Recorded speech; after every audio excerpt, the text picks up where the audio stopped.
श्री स्वामी समर्थ. अवधूत चिंतन श्री गुरुदेव दत्त.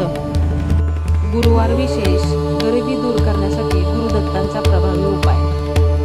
फक्त 5 गुरुवार करा हा सोपा उपाय आर्थिक अडचणी होतील दूर. उपाय कसा करावा?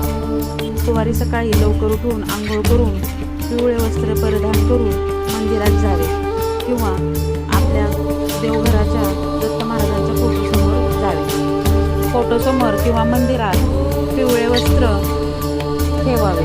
त्याच्यात 11 तांदळाचे दाणे आणि हळद ठेवावी.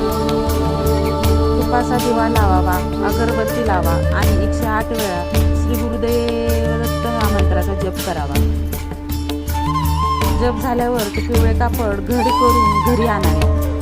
ते कापड आपल्या तिजोरीत ठेवावे. पैशाचा प्रवाह वाढेल. घरातील आर्थिक अडचणी हळूहळू कमी होतील. धनाची आवक वाढेल. लक्ष्मी कृपा होईल. समृद्धी येईल. कमेंटमध्ये श्री गुरुदेव दत्त लिहा, श्री स्वामी समर्थ लिहा. तुम्ही कुठल्या गावातून हा व्हिडिओ पाहतात त्या गावाचे नाव लिहा.